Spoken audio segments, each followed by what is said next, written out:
늘어난 의대 정원을 반영한 2025학년도 대입 전형 시행 계획이 발표됐습니다.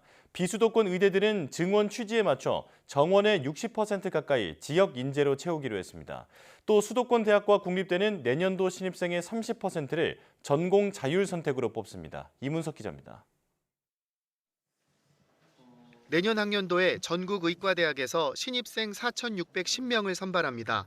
농어촌 학생, 기초생활수급자, 재외국민 등 정원 외 선발까지 포함한 수치로 2024학년도의 1.5배 수준입니다.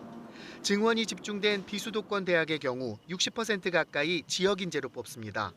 모두 1,913명으로 올 학년보다 86%, 800여 명 증가했습니다.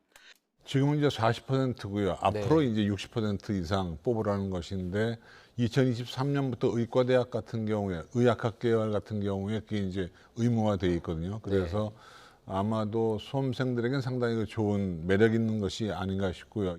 전남대와 경상국립대는 지역 인재 비율이 70%를 넘고 한림대와 연세대 미래캠퍼스는 20%대로 큰 차이를 보였습니다. 거의 모든 의대가 지역 인재 선발 시 수능 최저 학력 기준을 적용하는데 강원도와 제주대 의대의 경우 입학 자원이 부족한 까닭에 지역 인재 모집 비율이 20%만 넘으면 됩니다.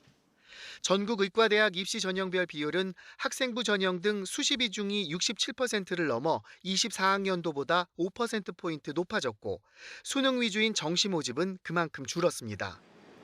2학년 때 전공을 선택하는 무전공 입학, 다시 말해 전공 자율 선택 모집도 내년 학년도에 크게 확대됩니다. 중점 추진 대상인 수도권과 국립대 73개 대학에서 4명 중 1명 이상인 3만 7천여 명을 전공 자율 선택으로 뽑습니다. 이 가운데 과거 학부제처럼 계열이나 단과대 안에서 과를 선택하는 유형 2 비율이 60%를 넘고 의학과 사범 등을 제외한 모든 전공을 선택할 수 있는 유형 1은 40% 정도입니다. 규모가 커진 대학들은 일반 학과들의 모집 정원이 바뀌어지기 때문에 어떤 그 합격 예측 그다음에 지난해 어떤 그 정시 수시 경쟁률 이런 모든 데이터를 사용하기가 좀 어려운 불확실성이 높아졌다 이렇게 봐야 되죠.